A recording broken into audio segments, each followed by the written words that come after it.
Welcome to the Been There, Done That, Let's Chat podcast. My name is Russ Hagan, and on this podcast, my aim is to raise awareness around men's mental health and suicide prevention. As men, we don't talk enough about our feelings and our internal battles. This is what I'm trying to change. Today's guest is Greig Tomkins. Greig chats about what it's like growing up with bipolar and how these days he lives and deals with the black dog every day. Hey Greig, how are you, bud? Good, thank you. Thanks for coming, mate. Yeah, thanks for having me. Yeah, so, mate, just have a bit of a chat. I really appreciate you coming in because, like, at this podcast, I'm trying to get across the point, help fellas out, get them to come out and chat. And, we had a chat the other day and, you've been in a bit of a rough time at the minute yourself. I'm happy that you come on, bud, to sort of share your story a bit, and hopefully it relates to a couple of fellas out there and might help someone out, huh? Well, that's what I'm thinking. I mean, I don't have any major achievement in life, and if I can pass on some of the things to someone else, then that's my job done. But it's not just recent. Mine goes back to my mid-teens, where I was diagnosed with depression. So it's been a bit of a roller coaster ride all the way. Yeah. And even more recently, it's nearly 20 years ago now, I was diagnosed with bipolar. So I've had the two of them together. Yeah. So it's been an interesting ride. Yeah. So with that, mate, we'll just go back, like pretty much at the start. You've told me a few things before, but you want to share a bit of growing up, mate, as a kid? And Yeah. I was born in Canterbury Hospital, lived at Lakemba for 21 years, and beautiful place. well, it was then. It was. Right? It was Yeah. quite nice, but it's not the place it is now. But at the same time, I went to McCallum's Hill Primary School, and I was the only kid from there to go to Narwee Boys, and that was just a real knock Pretty them rough down, area, drag them out. It was just a shit fight. But just growing up, Dad worked in the family business, and Mum was a stay-at-home mum. And I had a brother and a sister, both younger. My brother, when he was born, it was really difficult for him. He had cancer and things like that. So he took up a lot of the attention, but He was younger, older? younger. Yeah. I'm the eldest of three. Okay. So I didn't realise too much at the time what was going on, but I have to skip forward a little bit, but I recently, in the last 5-6 years, had a lot of therapy at Southern Hospital Mental Health Care Unit, and the psychiatrist there, I did what they call regressive therapy. And they say when you get to 60, it's when you start recounting a lot of what happened when you were a kid. Yep. And I can remember always being like locked in the laundry, which is like in those days was cement floor in a tub, Yeah. but for nearly the whole day, and then locked in bird cages and just isolated on my own, just locked away.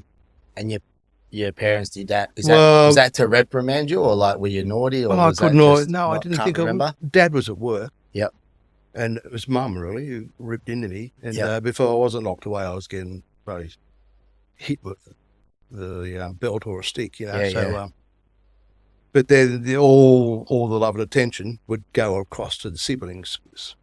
He's crook and he needed it. But so I think from that, my self-esteem was just horrendously low. I never really thought much of myself. And this was from a young age? Yeah, How old were you then, mate? Like young? like 5 and 6. Yeah, before school, yeah. Yeah, 5 and 6, and right through. That sort of stopped, get locked up and hit around a bit when I was about 11. Yep. And that's when I started going to high school and that sort. And you think you've put it behind you, but all the way through, I was always thinking that I wasn't quite up to standard of the other than my friends and all that sort of stuff. So I always had to try and work that little bit harder, I thought, to be socially acceptable, Okay.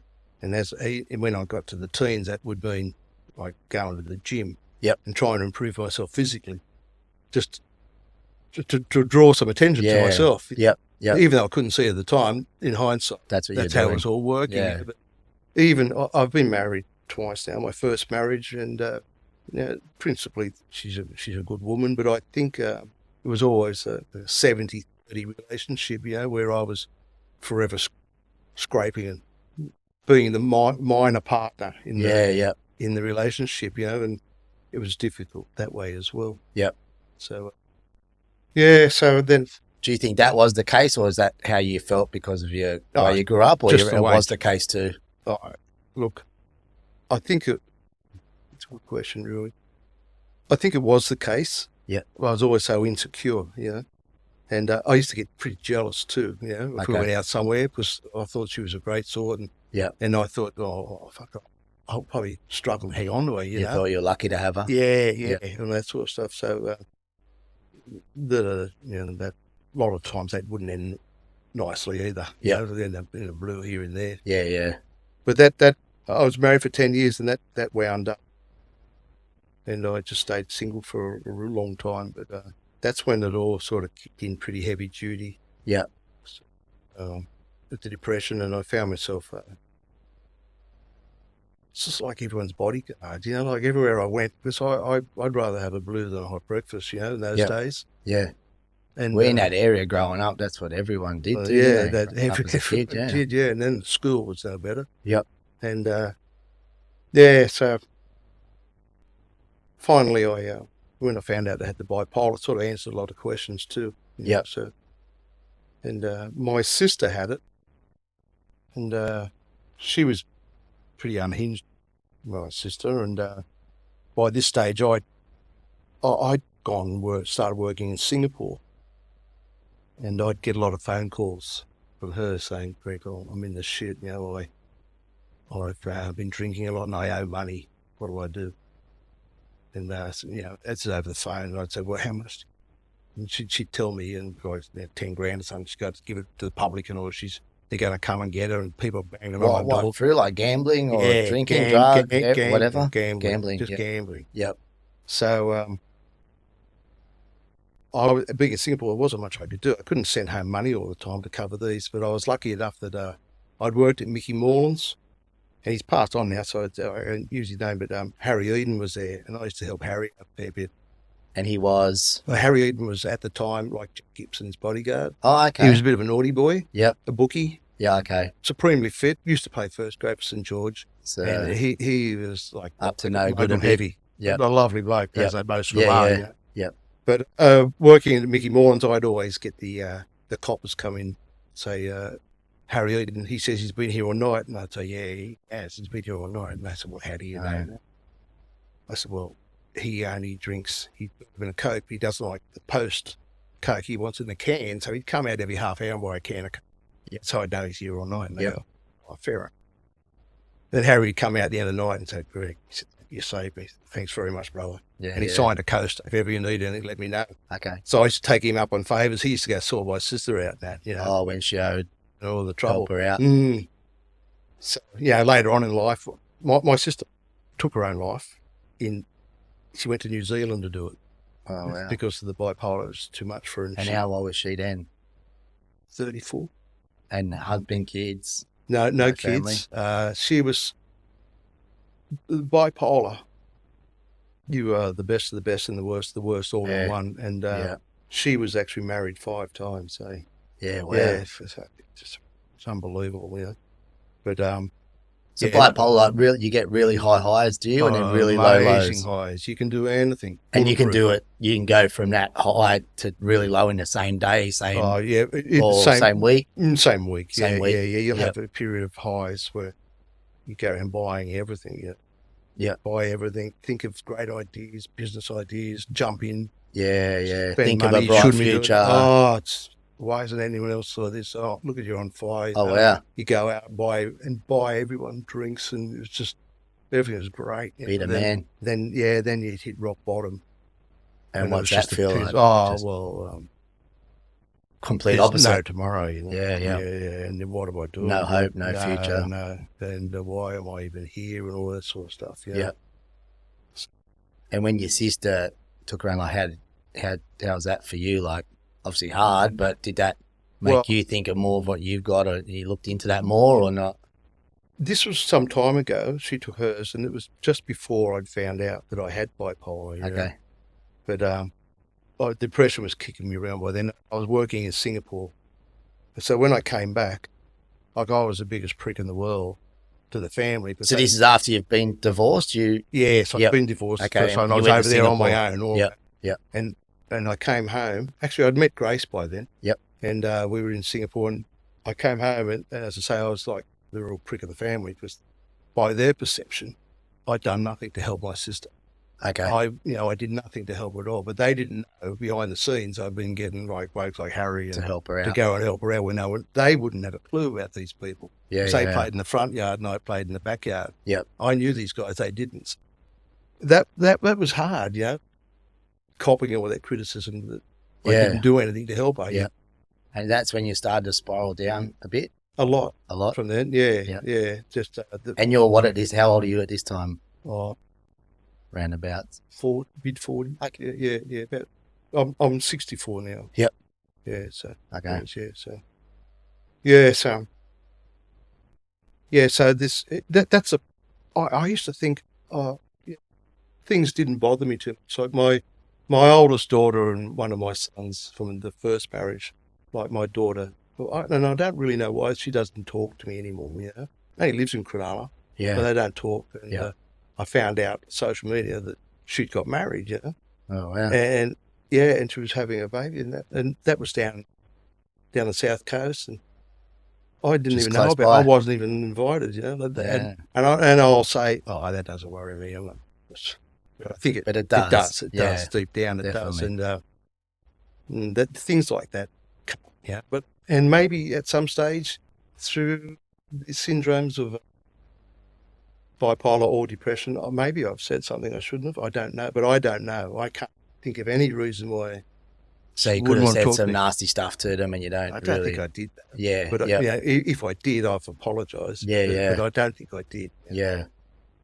And that would still play on your mind now, because I know my eldest boy, 24, and I think I discussed with you the other week about he's got the shits on me at the minute, and he's not talking to me, and it's hard because when they're adults, like, he's a grown man, and I can't make him talk to me. Like, he's just got the shits, so it does make you feel bad, though. It does. I reached out to a husband. I sent him a message saying, listen, I really want to fix things up with Natalie. Is there anything you can do to help me, mate? Just maybe invite me around or something like that. Nothing. He wrote back to me and said, I don't think it's really my place to do anything like this. It's all on you. Yeah, so, wow. Thanks very much, champ. Yeah. I don't know the brother, but I don't think it would have been too hard. Yep. So, but you don't know. You don't know what they've been told. So now, anyway, mate, remarried. You've married Grace now. I know Grace got beautiful kids. Yeah, three champ. Four. What happened there? No, four. Yeah, 4 kids, Don't 3 boys, one. 1 girl. Yeah, yeah. And they're a ray of sunshine, mate. In a lot of ways, that's what keep you going through some dark spots. Yeah. Yeah, I think I told you. Yeah. I don't know whether you want me to talk about that. Talk about whatever, mate. Yeah. Yeah. It wasn't all that long ago either. So I've been in and out the hospital, the mental care unit, and you stay there for a period of time. No shoelaces, no cords, the whole box of knives. Yeah, wow. But and then you come home, and I go back and see the psychiatrist once a week up there. But you still slip into some spots, and you're fairly well convinced the whole world's against you, and you start. And in hindsight, you think it's stupid, but at the time, you think, "What am I doing? I'm not even enjoying life." The kids might be better off without a negative influence around. And Grace is a good sort, and she's only young; she can move on. And what am I doing? I'd had all these tablets left over from previous experiences. The doctors would say, "Try this one, try that one," and they're all the residues in a box. Yeah. And I think I cracked. It would have been a full mug full of just 100 tablets or something. Easy 100. Oh, yeah. And a big glass of water. It was 1:30 in the morning, and I thought, just go. Yeah, wow. I had it there, my hand on the glass, and Riley, who turns 18 this month, came down the stairs. Hey, Dad, I can't sleep. What's going on here? I hid everything away. Yeah, wow. Not much. He sat in a chat. He says, all right, Dad, I'm going to go see if I can sleep now. I love you, Dad. I just thought to myself, I That just switched your perspective. Huh? got to do it, you know. Yeah. Yeah, so he's been like that a few times when I've. Reckon he senses it, maybe. He does. Yeah.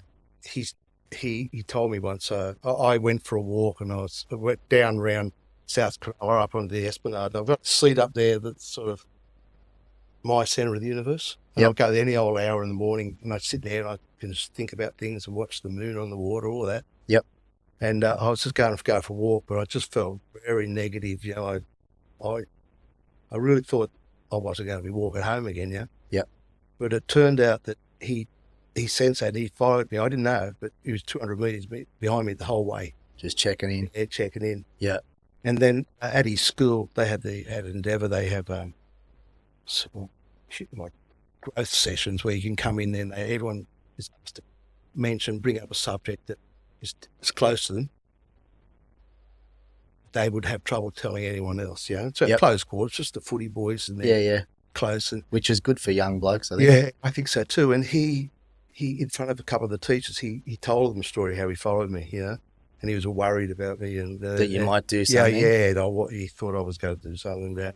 And he had a few tears, and Yep. a couple of teachers had a few tears, and that was his time to talk about it. So Yeah. and you might think to yourself, oh, I think it's selfish of me to that young bloke through that. You don't think of that at the Not time. at a time.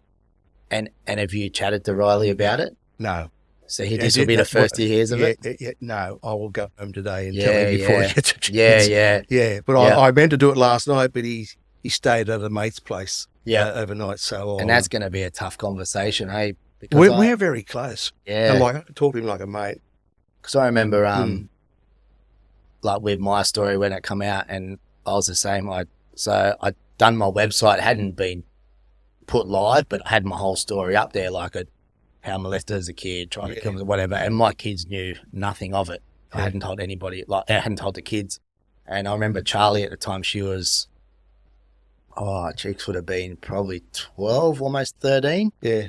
And I pulled her up the night before because I kept putting it off, didn't want to have that conversation, you know.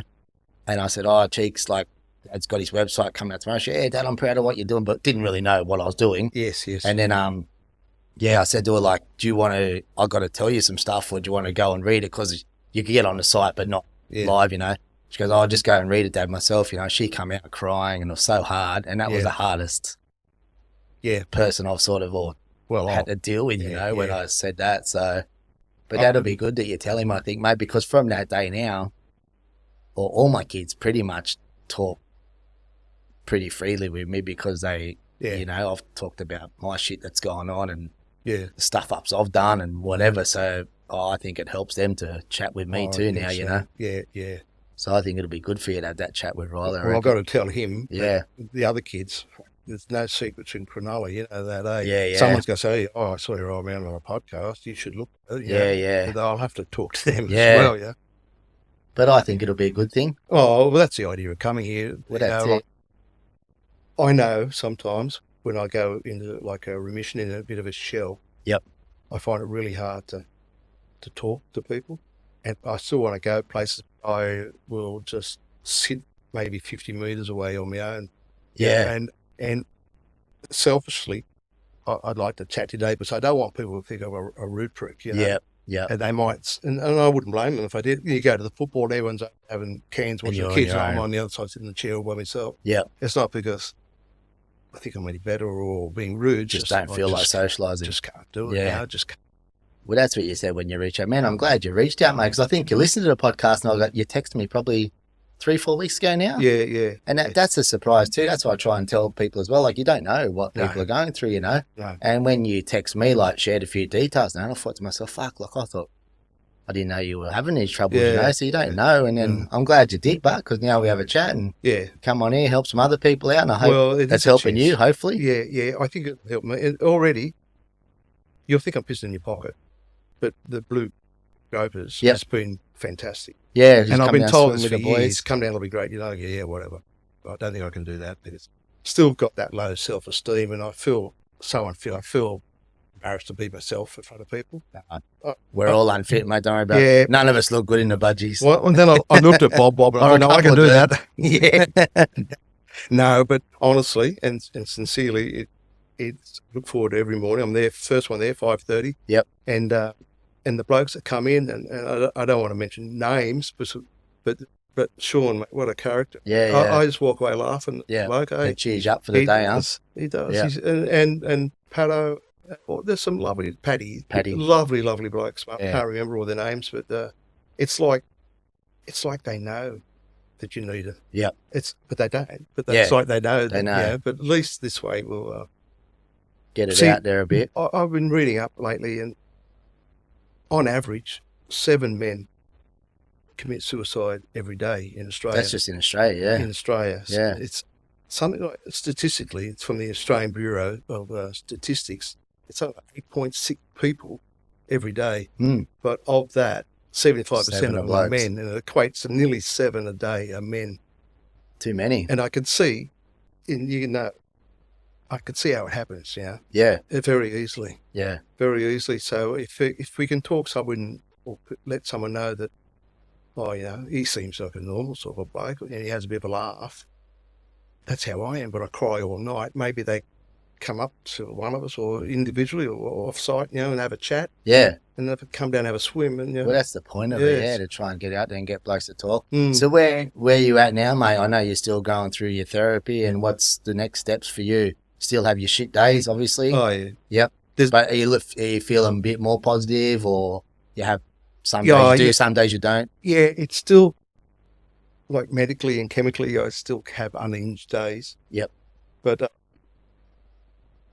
it frustrates me that I'm only rude to Grace and the kids, because I'm in their face. I just got to avoid everyone else. But I do apologise for it always, Yeah. And I said, as I know today, I'm just shit. I'm sorry. So sometimes you snap and stuff. Yeah. Impatient. Oh, just stupid things, Yeah. Why do you cook the eggs that way for? I don't like it that way. That's stupid. Oh, really? It's just rubbish. Yep. But I think to myself, they deserve better than that. Yeah. Yeah.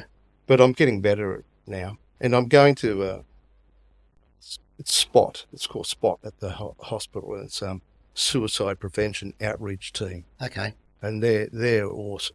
This is the Southern Hospital, and from this Monday, there's a program running, and there's only 8 blokes in it, and it's run by the psychiatrist there to come in and tell everyone your problem, and they're going to run that for 8 weeks. Okay. There'll be literature once a week. Yeah, Monday for 2.5 hours. The literature they provide with me, I've got their permission, and I'll hand it on to you guys. Yeah. And in some way, we might be able to filter that through to anyone that wants to read it. Yeah, definitely. That'd be good. And without, it's up to them. No one's shoving it in the throat. But I'm sure it'll be helpful. Yeah, I can put it up on my stuff for sure. And if anyone wants to check it out, to read it, yeah, there. If there's any questions, be happy to help them. Yep. So you're on the mend now. Like, mate, when you say you're snapping, are you more mindful of that now, and you try not to, or do you still do it? But then after you're like, and that again. Yeah, pretty much all of that. Yeah. But I wake up and it's like there's a fog. Yeah, I know. I wasn't the same as the bloke who went to bed last night. So okay. It's just like a fog, and everything is difficult, and I feel so isolated. I've been thinking about this. I checked up the address. If you go to any of your search engines and you type in black dog animation, yep, it'll come up, and it's like a little cartoon, and it goes frame by frame. It'll say, I once had a dog. His name was Depression. And it goes through all the different stages and how this dog, the black dog, can nearly overtake your whole life. Yeah, eat you up. Yeah, and all I can say is have a look at it. It goes for about 1 minutes, and it gives you a real insight. Like I'm saying to you, I feel like I'm in suspended. I'm in like a little bit of a vacuum. And there's a picture there of the bloke walking the dog, but he's in an ice cube, sort of suspended off the ground. And that's what I'm trying to say, but I can't. But this animation is brilliant. Yeah. If you get time, have a look. Have a look. Yeah, I will for sure. Yeah. It's like just black dog animation. Yep. And then you'll see what I'm talking about, and you click on it. Yeah. But that's been really good. And that's helpful. I found black dog fantastic. Yep. Yeah. Yeah. Obviously, there's Lifeline. There's a few things out there which people could reach out to, Yeah, which is good. yeah. It's as you say, there are quite a few now. Yeah. I've enjoyed Black Dog. Yeah, now this just going up there, and I think it'll be ongoing, mate. I don't think I tried a few times going, I need medication. I'm bullshit. You know, I don't want any medicine the rest of my life. Yeah. Yeah. Plus, it can also interfere with your libido. You know, oh, Mr. Wobbly doesn't always work all the time. There's pills for that, Greggy. I took one once. I got stuck with throat. I woke up with a stiff neck. No, seriously, Which that can wreck your, like that can make you wreck everything, wreck your ego, your pride, everything. You know, like well, that's pretty bad. It sounds very vain and everything, but it does play a big part in your Yeah, life. definitely. And that's like Because that's sort of part of your manhood, you know. Like, this animation's got a double bed. Bloke's at one side, his missus on the other side, and there's the dog laying in the middle. Yeah, it just separates puts it together. Yeah. So, but yeah, it's just lots and lots of things like that, mate, to take into consideration. I was saying trying to get off it, and I went through a phase where I tried to, if I was taking 100 milligrams, I'd go to taking 50 for a week, and then maybe 25 for a week, and then nothing. Okay, try and wean yourself off it a bit. But so I didn't want to be on tablets. That way. Didn't work? Just doesn't. No. No way. I was in a real bad place again. Yeah. Really bad. Then you got to build back up onto again. it. It takes that 21 days to get back onto most of these medications. 21 days, yeah. So while it's making you feel better, you might as well stay on it. And then you'll go to a doctor.